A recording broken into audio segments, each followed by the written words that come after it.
Salam alaikum Azzoul Flaoun, bonsoir.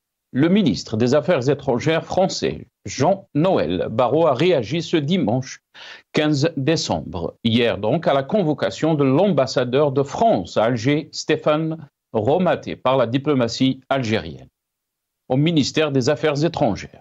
Le diplomate français a été sermonné par la diplomatie algérienne qui a accusé la France de mener une opération de déstabilisation contre l'Algérie, selon les révélations des quotidiens algériens, dont Le Soir d'Algérie, Al-Mujahid et Al-Khabar, dans leurs éditions d'hier dimanche 15 décembre. Cette convocation fait suite aux graves révélations sur l'implication des services de renseignement français, la DGSE, dans une campagne de recrutement d'anciens terroristes en Algérie à des fins de déstabilisation, selon les mêmes journaux. La diplomatie algérienne a expliqué à l'ambassadeur de France que l'Algérie prendra toutes les mesures qui s'imposent pour faire face à ces tentatives d'ingérence. Interrogé par France Inter au sujet des accusations algériennes, le ministre français des Affaires étrangères a répondu « Ce sont des accusations infondées et fantaisistes. J'ai eu notre ambassadeur au téléphone et lui est assuré tout notre soutien. » Les relations entre l'Algérie et la France traversent une crise inédite depuis le 31 juillet dernier, avec la décision du président Macron de reconnaître la marocanité du Sahara occidental. En signe de contestation, l'Algérie a retiré le même jour son ambassadeur à Paris, Saïd Moussi. Plus de 4 mois après, l'ambassade d'Algérie à Paris est toujours son chef. En plus du conflit au Sahara occidental, la crise entre les deux pays a été aggravée par les déclarations du ministre de l'Intérieur français, Bruno Retailleau, qui, dès sa prise de fonction en septembre dernier, a annoncé un bras de fer avec l'Algérie sur la question de la délivrance des laissez-passer consulaires. Il a dit à maintes reprises qu'il était favorable à l'abrogation unilatérale de l'accord de 68 sur l'immigration algérienne en France. Les relations entre les deux pays se sont encore détériorées après l'arrestation de Boualem Sansal le 16 novembre dernier à l'aéroport d'Alger. L'écrivain franco-algérien a été placé sous mandat de dépôt, ce qui a soulevé un tollé en France. Boualem Sansal est poursuivi pour atteinte à la sûreté de l'État après ses déclarations sur les frontières de l'Algérie. L'Algérie se retrouve par son incapacité à élaborer une stratégie diplomatique à la mesure de ses ambitions et de ses intérêts bien compris, et à la traîne se faisant doubler par d'autres pays voisins. La cacophonie de la diplomatie de la nouvelle Algérie nous laisse perplexes quant à la situation de nos institutions. Notre rapport au monde s'est aussi détérioré. Actuellement, la politique étrangère que mène l'Algérie vis-à-vis de ses partenaires et de ses voisins va l'isoler de plus en plus de l'échiquier mondial. Nous débattrons avec nos invités de cet énième épisode des relations entre Alger et Paris, juste après cette petite intro.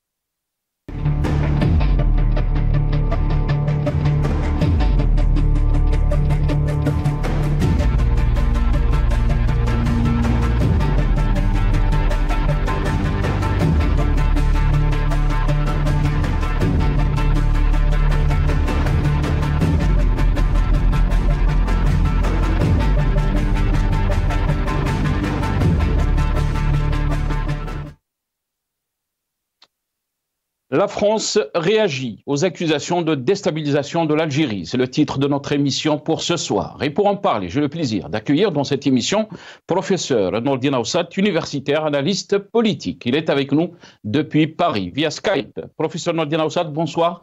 Merci beaucoup d'avoir accepté l'invitation. Salam alaikum. Wa alaikum salam wa rahmatullah Nassar. Bonsoir. Salam à tous nos compatriotes, aux téléspectateurs et à l'équipe d'Al Magharibiya et à tes invités que je découvrirai par la suite.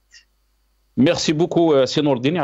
Merci d'avoir accepté l'invitation. On a le plaisir aussi d'accueillir M. Gamal Abina, expert en relations internationales. Il est avec nous aussi depuis Paris via Skype. Gamal Abina, bonsoir. Merci beaucoup d'avoir accepté l'invitation. Bonsoir, merci pour l'invitation. Et puis un grand bonsoir à Nordine Aoussat que je connais très bien. Très bien. On aura le plaisir, j'espère, d'avoir aussi dans cette émission Karim Tabou, opposant politique. Il sera avec nous depuis Alger par téléphone. Nordine, je vais commencer cette émission avec vous, bien sûr. Donc, cette crise entre Alger et Paris, des accusations très graves, bien sûr. Avant de vous donner la parole, on va essayer de s'inviter, si c'est possible, nos amis de la régie. On va regarder ce petit reportage de l'APS, bien sûr, qui accuse la France de comploter contre l'Algérie. On regarde.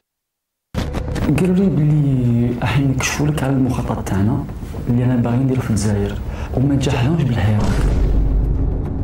قال لي انا نخدم مع المخابرات الفرنسيه، يعني عنصر المخابرات الفرنسيه دخل لكم السلاح والذخيره والمتفجرات. بغاو يعني ندخلوا في فوضى وندخلوا في حرب اهليه ولا حاجه كيما هكذا باسم الارهاب. وكاع على بالنا بلي الجزائر يعني راهي كاع عينين الناس، كاين بزاف اعداء راهم كيرصدوا للبلاد.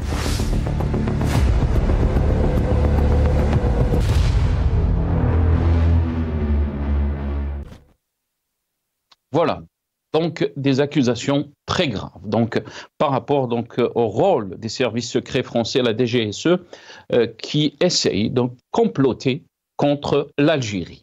Pour l'instant, on n'a pas eu donc de communiqué officiel du côté de l'Algérie. Il y a eu donc ces titres qui ont été donc relayés dans la presse algérienne et surtout dans quelques journaux qui sont connus proches du régime, comme Al-Moudjahid, le Soir d'Algérie ou Al-Khabar. On attendait la réponse du côté de la France. On l'a eu. Voilà donc la réponse du ministre des Affaires étrangères, Jean-Noël Barrot, qui a réagi donc à ces accusations très graves. Nordine, votre réaction par rapport donc à cette affaire? Ma première réaction, c'est de déplorer encore une fois cette opacité, cette non-lisibilité de la parole algérienne. Qui parle? C'est une parole officielle, c'est une réaction officielle. Est-ce que c'est le ministère des Affaires étrangères qui parle?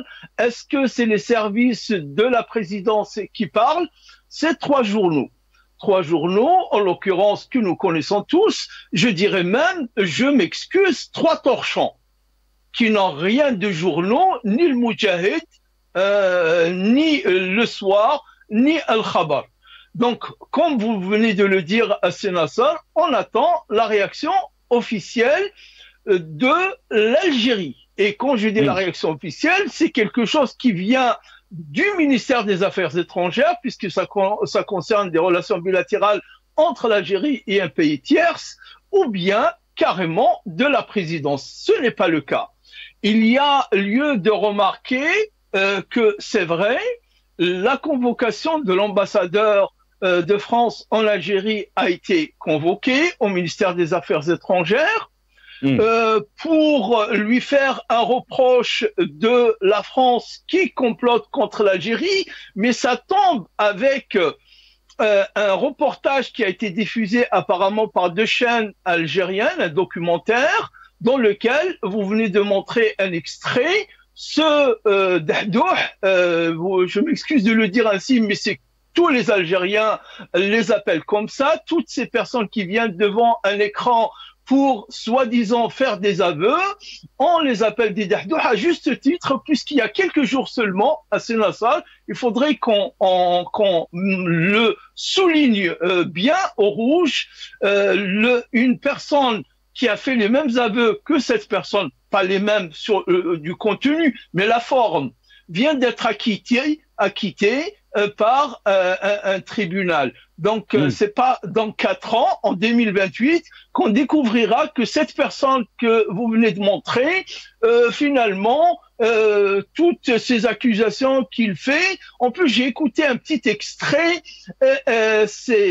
Cette personne, elle parle politique ou elle fait de l'analyse géopolitique ou il fait des aveux. J'ai juste entendu un extrait, ça me donne une idée de ce qu'il dit. On sait tous que l'Algérie est menacée. C'est pas à lui de dire on sait tous que l'Algérie est menacée, c'est pas son rôle. Il vient faire des aveux qu'il se contente de se limiter à ses aveux factuels, si je veux. Donc, Sénassar, il y a un adage un adage, je rappellerai juste avant de citer l'adage, qu'il y a quelques mois, 5 ou 6 mois, où on parlait d'une réunion trilatérale, les services étrangers, la DGSE, le Maroc et Israël. Ou peut-être un an, allez, parce que le temps passe vite. Elle est où cette réunion dont on a parlé, soi-disant les médias et la presse algérienne? Il faut arrêter. L'adage dit à trop crier au loup, on finit par ne plus y croire. Moi, personnellement, je n'y crois pas. Et vous avez rappelé donc, c'est Nourdine, le plan s'appelait donc Star 6, je pense. Vous avez parlé donc de cette réunion. Gamal Abina, j'aimerais avoir votre aperçu, bien sûr, par rapport à cette question. Mais avant de vous donner la parole, je ne sais pas si nos amis de la régie peuvent nous faire passer donc les titres donc d'Al-Khabar, للصب الجزائر تحذر باريس للصبر حدود. Al-Moudjahid, je pense qu'on a Al-Moudjahid aussi, une sévère mise en garde d'Alger. Le soir d'Algérie, donc dernière sommation, l'ambassadeur a été donc convoqué par le ministère des Affaires étrangères, mais aussi la réaction de la presse française, Le Figaro, la France officiellement accusée de vouloir déstabiliser l'Algérie par 3 médias algériens, dont le quotidien gouvernemental. Mais aussi le journal Le Monde. Algérie, les médias proches du pouvoir glorifient les services de renseignement pour avoir déjoué un complot français.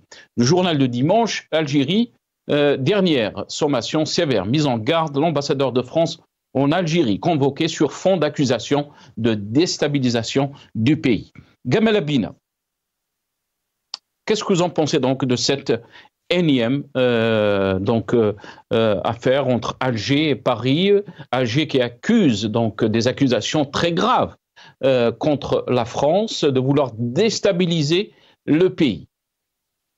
Je dirais d'abord, pour ce qui concerne la déstabilisation, ça c'est une enquête qui avait été conduite, on n'en est pas là. Je pense que les journaux, même si on les appelle torchons, mais bon, on peut dire torchons tous les journaux français aujourd'hui aussi, l'ont fait indépendamment des directives de l'État, et que la réaction de l'État, ça a été une convocation de l'ambassadeur. Donc il y a déjà une réaction officielle. Mais au-delà de ça, oui, les coups tordus, la France en a fait, comme tous les pays du monde, chacun y va de son intérêt. Je ne peux pas écarter le fait que la relation s'est dégradée à la suite de l'affaire Sahara occidentale, mais avant déjà. N'oublions pas que les Français qui choisissent leur ambassadeur de façon un petit peu légère ont envoyé sur le sol algérien un ambassadeur qui est 2 fois nommé Xavier de Gréancourt, pour lequel j'ai un mépris abyssal, et qui s'autorise à vomir sa haine de l'Algérie du matin au soir, et qui aujourd'hui vient de révéler simplement qu'il est proche du Front National de l'extrême droite. Donc on a déjà un ambassadeur qui est douteux. Ensuite il y a eu l'affaire Amira Bouraoui, où les Français, parce qu'elle est devenue française de façon très opportune, vont exfiltrer cette femme qui était quand même poursuivie par la justice algérienne. Quelle raison ou tort, je ne rentre pas là-dedans, mais elle est poursuivie par un État souverain, et les Français, donc la DGSE, Direction Générale des Renseignements Extérieurs, va s'occuper de son exfiltration. Il y a l'affaire Daoud, qui passe son temps à vomir sur l'Algérie sur le magazine Le Point, et qui a dit des choses extrêmement graves sur le peuple algérien. Je ne parle pas du tout des dirigeants, je parle du peuple.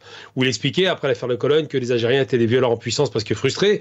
Kamel Daoud, qui a été condamné pour des violences avec un bâton contre sa femme en Algérie en 2019. Ensuite, il y a l'affaire Sansal, très proche de l'extrême droite, encore une fois, qui lui-même passe son temps à vomir sa haine de l'Algérie et devient opportunément, à 75 ans, français. Donc c'est bon, c'est naturalisation à la dernière minute pour essayer de garder des éléments qui sont dissonants, ça pose déjà problème, parce qu'on ne donne pas une naturalisation, on ne fait pas de types qui n'ont jamais été français, des Français du jour au lendemain, sans motivation politique.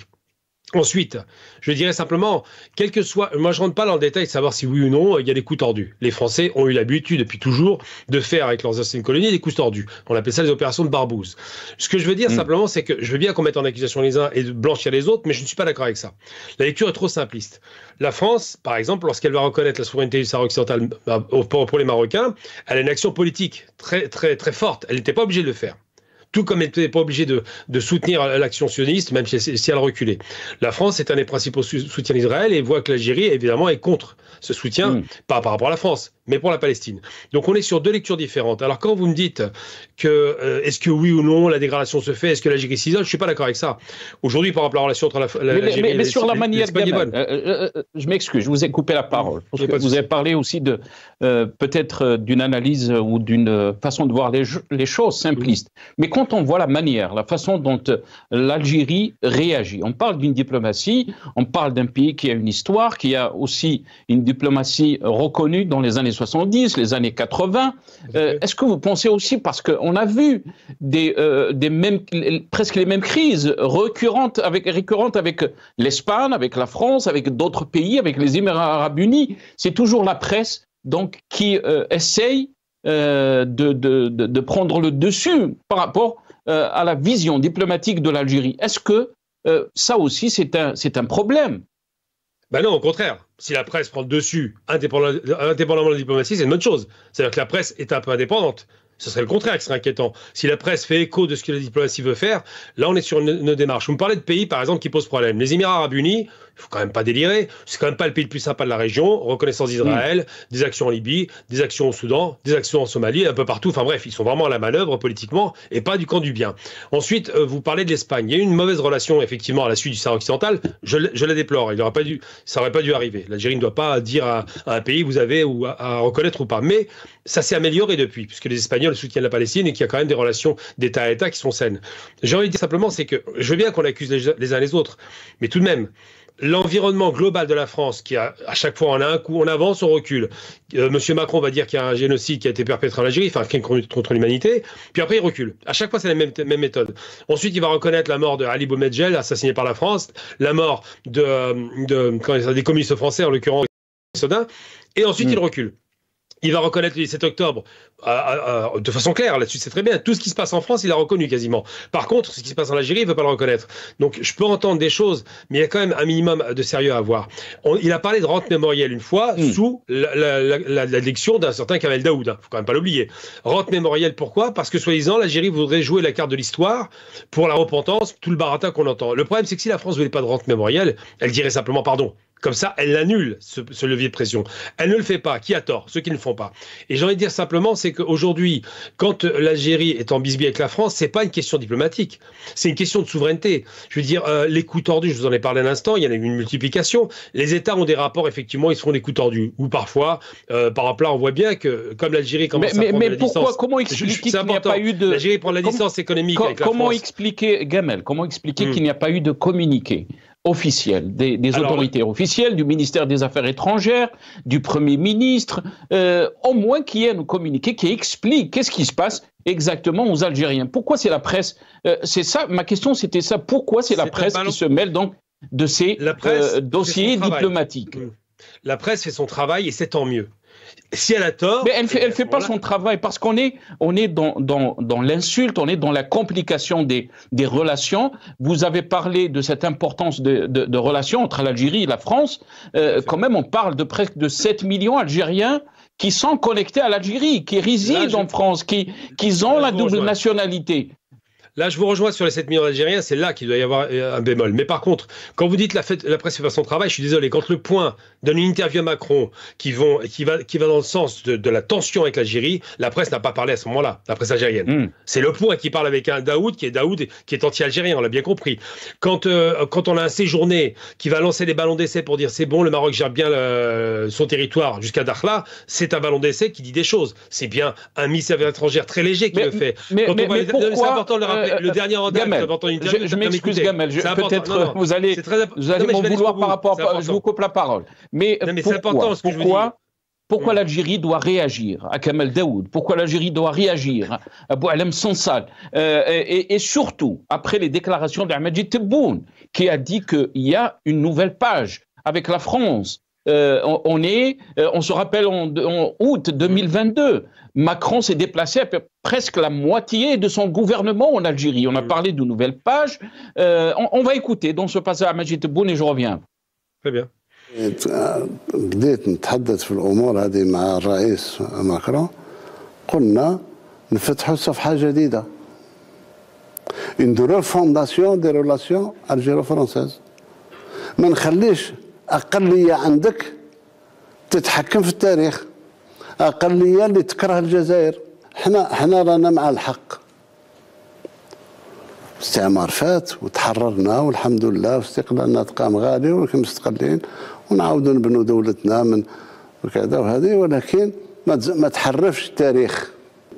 وضروري ضروري عندنا جاليه قويه تما. اليوم نتايا انا راني يعني نحافظ على شعره معاويه معك. Voilà. Gamal Abina, je vous rends la parole très rapidement. Je dois donner la parole aussi à Senordi.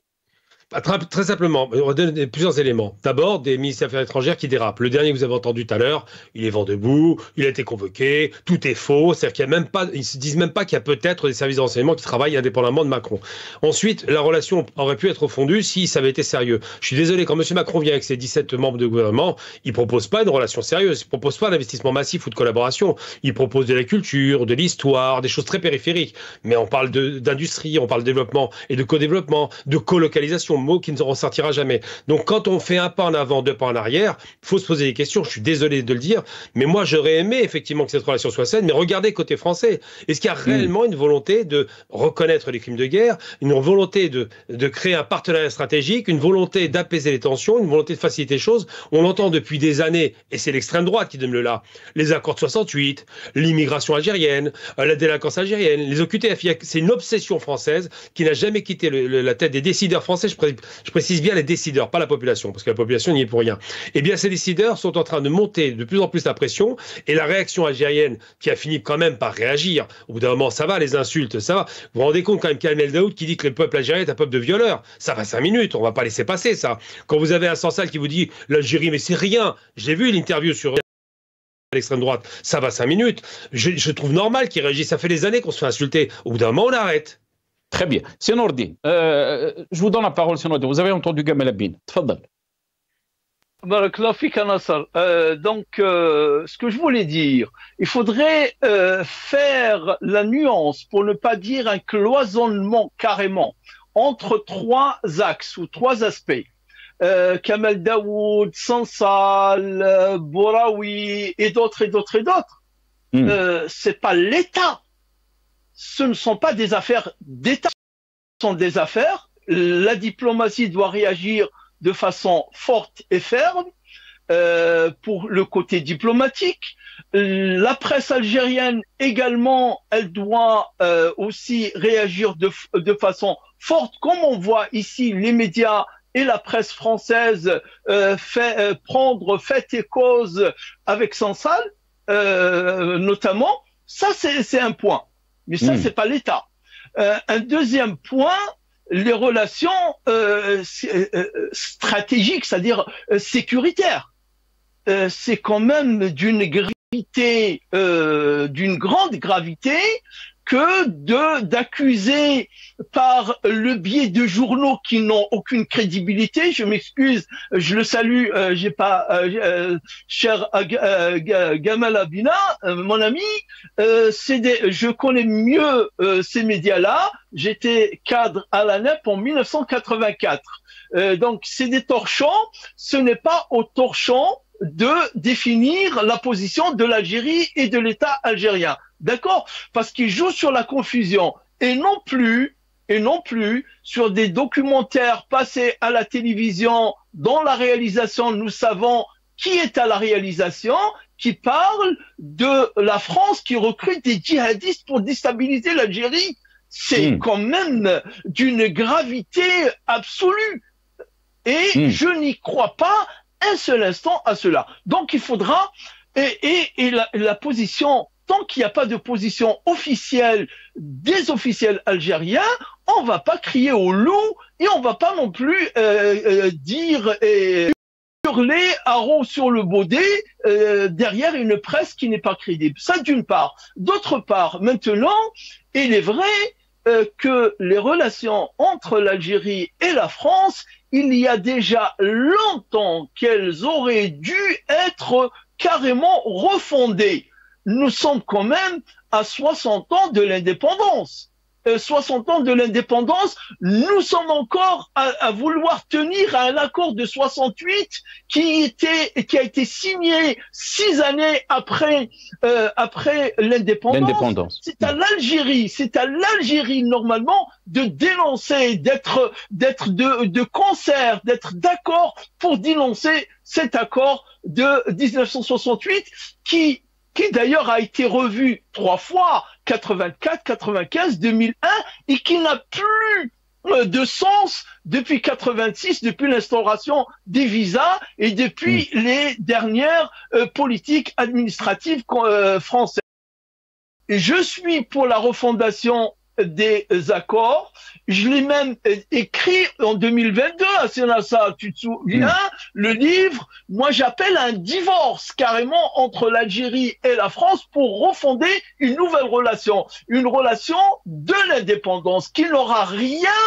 Bien sûr, on peut pas effacer l'histoire, on peut pas effacer les liens historiques, mémoriels entre l'Algérie et la France, mais sur le plan politique, sur le plan diplomatique, sur le plan des accords bilatéraux, ça sera des accords fondés sur l'Algérie de l'indépendance et non pas de l'Algérie des accords d'Évian qui prévoyaient ce qui ne s'est même pas réalisé par la suite au niveau des pieds noirs, au niveau de la circulation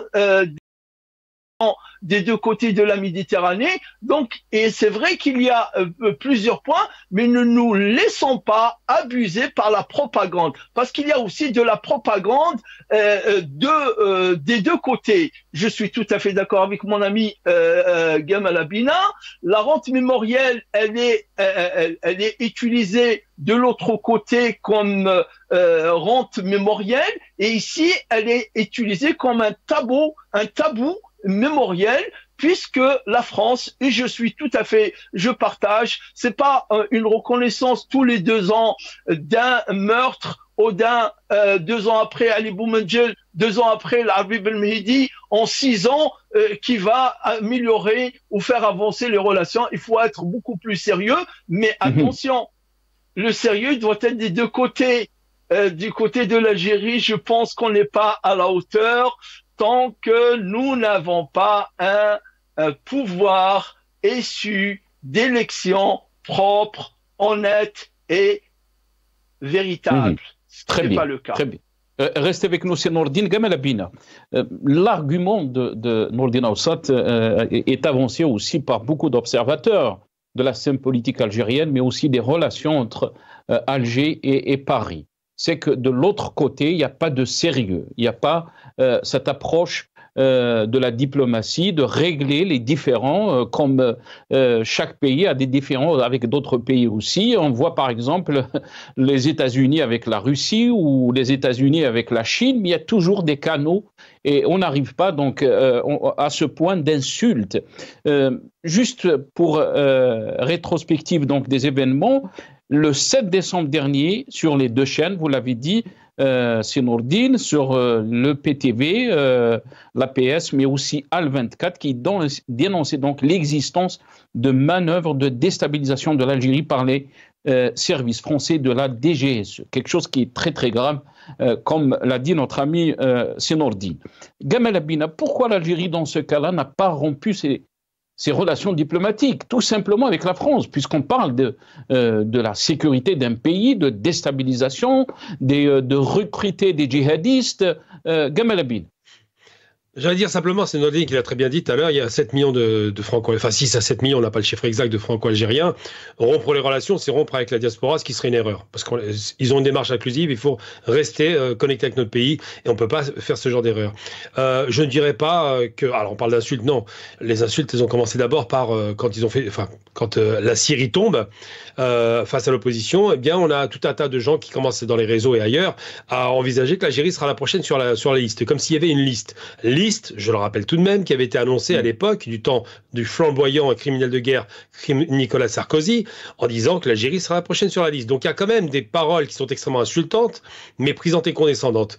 Tant que la France ne quittera pas cette posture de condescendance post-coloniale, tant qu'elle n'arrêtera pas cette attitude de se croire le centre du monde, le centre de la lumière, celle qui rayonne partout, alors qu'aujourd'hui la France n'est qu'une portion congrue de ce qu'elle a été, tant qu'il n'y aura pas d'efforts faits du côté français, comment voulez-vous que les Algériens fassent ces efforts? Je veux dire, c'est quoi les efforts des Français? C'est un Macron qui va en Algérie en 2017 avant les élections pour dire quoi? Crime contre l'humanité. Il arrive en France, la droite, l'extrême droite, ils tombent dessus. Non, mais c'est pas ce que j'ai dit. Le en même temps. À chaque fois, on a un pas en avant, deux pas en arrière. Tant que la France ne sera pas, tant que M. Macron, parce que c'est de M. Macron qu'il s'agit, n'aura pas cette force d'un vrai chef de l'État de dire je vais prendre mon destin en main, je marquerai l'histoire comme l'avait fait Chirac en 95 sur le Veldiv, et je dirai effectivement nous avons commis des crimes, ça ne marchera pas. Vous parliez de relations. Mais Gamal Abina, je vais vous rendre la parole. Gamal Abina, parce que vous avez parlé, cette année par exemple, il y a eu un interview d'Amajid Tebboune qui avait annoncé qu'il y aura une visite en France, et cette visite, elle est historique. Quelques mois après, il a changé donc son avis, il a dit que je n'irai pas à Canossa. Et là, bien sûr, on se pose la question, les Algériens se posent la question, elle est où cette boussole de notre diplomatie? On n'arrive plus à comprendre comment les relations fonctionnent avec d'autres pays. On va l'écouter dans ce passage et je vais vous rendre la parole. Je crois que c'est un rendez-vous à ne pas rater, de l'histoire. Hein. Pas un rendez-vous entre le président Macron et le président algérien, non. Pardon, vous dites un rendez-vous de l'histoire. De l'histoire. Et pourquoi? وصلنا لمرحلة النضج باش نشوف الأمور كما يجب أن تكون. كما يجب أن نراها. مش عاطفيا ولا. حول الزيارة، هل الزيارة لازالت قائمة أم أنها ألغيت لفرنسا؟ Je n'irai pas à Canossa. Gamal Abina, on dit une chose et son contraire, on n'arrive plus à comprendre comment fonctionne notre diplomatie. Gamal Abina. C'est très simple. Quand on vous demande de venir et qu'on vous fait toute une mise en scène assez spectaculaire avec le défilé sur les Champs-Élysées, une prise de parole au Parlement, un peu une façon de vous caresser en dessous du poil, c'est un peu condescendant tout de même. Donc ça, c'est quelque chose qui pose problème. Et j'ai envie de dire simplement, c'est que si on veut une relation apaisée, il faut d'abord un pas d'un côté. Quand les Allemands ont une relation apaisée avec la France, il y a tout de même des procès à Nuremberg qui sont faits. Il y a des condamnations, il y a des pendaisons, il y a des poursuites, il y a des reconnaissances de crimes, il y a des enquêtes. Là, les accords de 62 d'Alger, c'est quoi? C'est on ne dit rien, pas de poursuite. Ça commence par une catastrophe. Évidemment, les rapports de force à l'époque n'autorisaient pas les Algériens à réclamer justice, parce qu'on parle de justice. Non seulement on ne parle pas de justice, mais on ne parle même pas de reconnaissance, ni même de demande de pardon. Le minimum que les Allemands ont fait, eux. Les Allemands n'ont pas cessé de demander pardon pour que la relation Adenauer-De Gaulle fonctionne, pour que la relation Schmitt-Mitterrand fonctionne. Il a fallu du temps. Là, on est à 62 ans après l'indépendance. Schmitt enfin, même Adenauer, c'est 20 ans après. Je veux dire, vraiment, quand on voit la relation, elle est condescendante. Moi, j'insiste sur ce fait-là.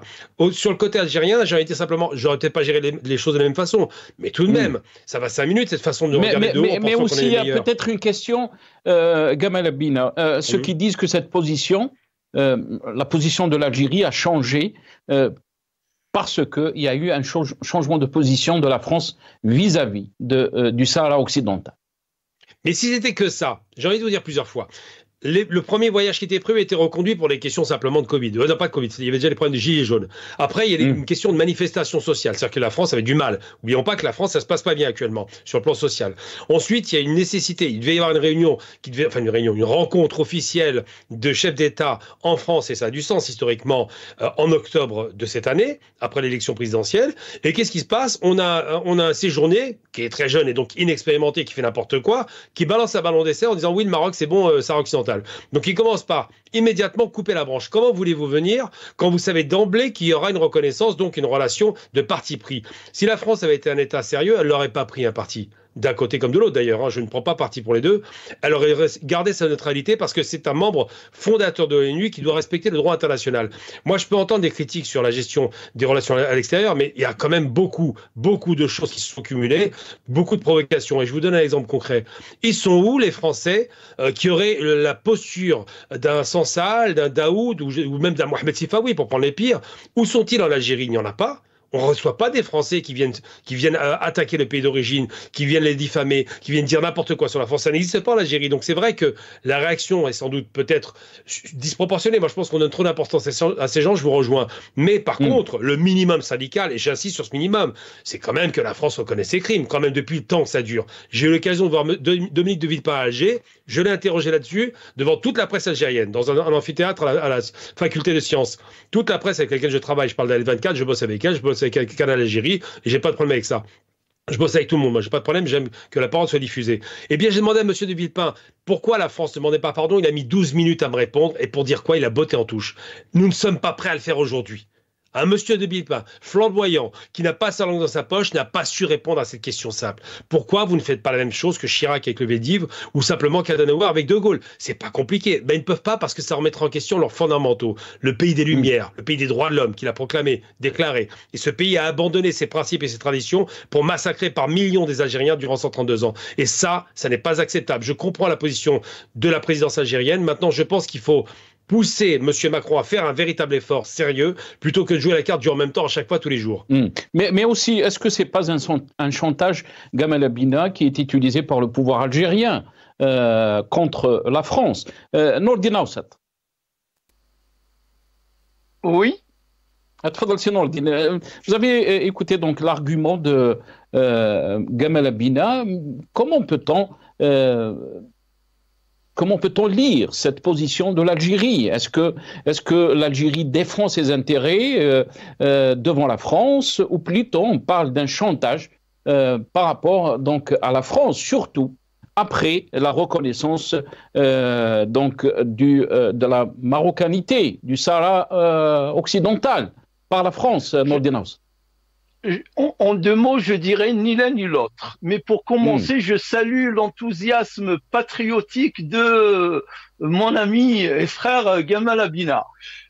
Sauf que là, l'enthousiasme patriotique, cher Gamal, ça ne suffit pas. Il faudrait avoir, je dirais, le courage et la lucidité de reconnaître que malheureusement, je le dis bien, j'en suis vraiment très désolé de ça, c'est que là encore, il faut corriger ça, Gamal Abina. Je vois Macron, on s'en fiche de Macron. Macron, il lui reste peut-être qu'on le pousse déjà à démissionner, on parle à la France. Il faudrait déjà changer de discours et parler à la France, l'État français, l'État qui est permanent et non pas à Macron qui doit débarrasser peut-être dans quelques mois ou au plus tard dans 6 mois. D'accord? Déjà, ça c'est le premier point. L'Algérie, sa politique vis-à-vis de la France, elle n'est pas cohérente. Je tiens ici la revue qui s'est arrêté à son 3e numéro. C'est quoi cette revue? C'est France-Algérie. D'ailleurs, rien que le titre, hein, France-Algérie Actualité. C'est un magazine algérien, payé par l'argent algérien, soi-disant pour pousser les relations entre la France et l'Algérie vers un renouveau, mais il n'y a rien de renouveau. Quand le président n'a pas les coudées franches, n'a pas le discours franc, il n'a pas une légitimité démocratique, une légitimité des urnes, il n'a pas un projet politique quand il a pris le pouvoir, on ne peut pas s'attendre à des merveilles de son côté. Je suis navré, mais je blâmerai beaucoup plus l'État. Je dis bien, mais cette fois-ci, l'État, qui n'a même pas pu produire un rapport, alors qu'en face, le rapport existe déjà depuis 3 ans. Jusqu'au jour d'aujourd'hui, nous sommes le 16 décembre 2024, le rapport qui devrait tomber il y a déjà 3 ans n'est toujours pas arrivé. Moi, j'ai honte. J'ai honte pour cette, je dirais, soi-disant volonté à refonder des relations, alors qu'on n'est même pas capable de tenir un discours qui soit stable, un discours qui soit clair vis-à-vis de l'État français. Maintenant, pour Sansal, pour Kamel Daoud, en 2 mots, on dira à la France, va voir ailleurs. nous sommes souverains dans notre pays, nous avons une justice, vous avez un avocat, il viendra quand nous lui délivrerons un visa pour défendre son client, et c'est une affaire interne, ça ne vous regarde pas. Et il faut tenir un discours ferme sur ce point-là. Mais je ne parle pas des individus, je parle de l'État algérien. 46 millions quand même de personnes qu'il représente, plus pas que 7 millions qui sont concernés par ces relations. Il y a à peu près 15 millions en France entre les enfants, les petits-enfants de Harki, les enfants, les petits-enfants de Pieds Noirs, les petits-enfants et tous ceux qui sont concernés par ces relations, ça fait des millions et qui attendent une stabilité de ces relations d'État à État, d'égal à égal, avec maturité, avec clarté dans le discours et dans les objectifs. Très bien, restez avec nous, c'est Nordine. Je suis obligé de vous presser un peu parce qu'il ne nous reste pas beaucoup de temps. Gamal Abina, presque 4 fois, l'ambassadeur algérien a été rappelé donc depuis 2019, depuis l'avènement d'Ahmadji Tebboune à la tête de l'État. Est-ce que notre diplomatie est agressive, surtout quand on voit les événements dans le monde, ce changement géopolitique, la chute du régime Bachar el-Assad? Est-ce que l'Algérie peut continuer, ou le régime algérien peut continuer à gérer l'Algérie de la même façon? Gamal Abina. Je vais vous poser une question très simple. Quand vous prenez une tarte dans la figure, c'est vous qui êtes agressif? Si vous répondez à une agression, vous n'êtes pas agressif, vous êtes agressé. À chaque fois que l'Algérie réagit, c'est à la suite d'une action française, pas le contraire. Je veux bien être généreux, mais ça va. Vous avez posé une question tout à l'heure très intéressante, c'est la plus importante. Vous dites, est-ce que l'Algérie ne fait pas de chantage? Mais comment voulez-vous faire un chantage à un pays qui ne reconnaît même pas ses crimes? C'est pas une question de chantage. Le chantage, il est de deux côtés. Il refuse de faire ce que n'importe quel État civilisé referait. Je vous prends les États-Unis, par exemple. Quand ils vont massacrer 3 millions de Vietnamiens, ils le disent. Ils n'ont pas de problème avec ça. Quand ils vont tuer des Irakiens, ils le disent. Il y a pas on joue pas à cache-cache avec des faux principes. Mais les Français ne le disent pas parce qu'ils sont arrogants. Le coq français est arrogant. Je parle de l'État, évidemment, profond, de ce fameux État qui ne veut pas une relation apaisée. Et c'est bien que dans le rappel qu'il y a plus de 15 millions, voire 20 millions de personnes, puisque les descendants, les ayants droit, les victimes de la guerre, qui vivent en France. Donc il y a à peu près un Français sur 4 qui est concerné par la question algérienne. Et c'est pas un hasard. Mais la problématique qui se pose, c'est quoi? Je prends un exemple très concret, voilà, de quelque chose de proactif. Quand M. Rebrab va sauver Brandt en France, la presse française arrive pour poser des questions aux salariés et en leur demandant quoi? Est-ce que ça vous dérange d'avoir été sauvé par un Algérien? Vous vous rendez compte la question de fou? Et les salariés, qui sont des gens normaux, ont répondu, mais on se fiche de savoir qui nous sauve. Ce qui nous intéresse, c'est d'être sauvés, que nos emplois soient sauvés. Donc qui pose la question? Ce journaliste orienté et raciste. La question condescendante, raciste, néocolonialiste est présente dans l'esprit des Français. Mais c'est une partie de la presse. Une partie de la presse. Vous avez la double nationalité, vous vivez dans un pays quand même qui respecte le droit, qui a une justice indépendante. On peut parler d'une certaine presse qui a cette approche des relations entre Alger et Paris. Mais en général, c'est pas l'État français, c'est pas les institutions qui se comportent de sorte, Gamal Abina. Je suis pas du tout d'accord avec vous. Hein. Je veux dire, vous voulez parler de droit en France? Monsieur Sarkozy, ce criminel qui a détruit la Libye, je le rappelle quand même, un passage, Monsieur Sarkozy a un bracelet électronique, il se balade quand il veut. Elle est où cette justice? Il y a un justiciable qui reçoit de la peine de prison, puis l'autre qui se balade avec sa femme tranquillement en vacances. Il faut être un peu sérieux. Non, l'État français est toujours à la manœuvre. Les chaînes de télévision nationale françaises sont des chaînes d'État. Les chaînes privées qui sont d'extrême droite sont aussi à la manœuvre. On a vraiment une atmosphère générale qui est nauséabonde. Je ne dis pas que les Français, parce que je ne mélangerai jamais la population, un peuple en vote un autre, avec l'État. Et je vais même aller encore plus loin, pour être très précis, parce que j'ai beaucoup de détracteurs sur la question des Sahara occidentale. Ma position est très simple. Je pense que la France, l'Espagne et l'Algérie se doivent d'avoir une position de neutralité. Pourquoi? Parce que les seules personnes qui doivent avoir une position proactive et qui ont le choix de leur destin, c'est les Sahraouis vis-à-vis des Marocains. Et je dis simplement aujourd'hui de façon très claire, si les Sahraouis veulent être indépendants, qu'ils le soient, s'ils veulent être Marocains, qu'ils le soient. Ça ne nous regarde pas, c'est clair. Et c'est en cela qu'il faut que la France reprenne un petit peu de hauteur et qu'elle arrête de prendre parti pris pour des questions bassement financières. Quand vous me posez la question de savoir est-ce qu'il faut effectivement que la relation soit apaisée, mais oui, il le faut. Il le faut parce que d'abord, on est nombreux en France. Il le faut parce que la France peut-être a un destin en Afrique. J'avais lancé un appel avec mon ami malheureusement qui nous a quitté, le fils d'Ali Boumedjel, Sami Boumedjel, il nous a quitté en 2014, paix à son âme, et on avait lancé un appel pour dire refonder la relation, Faites en sorte que la France reconnaisse ses méfaits du colonialisme, parce que je vous rappelle qu'en 2005, c'était les bienfaits, hein, c'est quand même pas mal.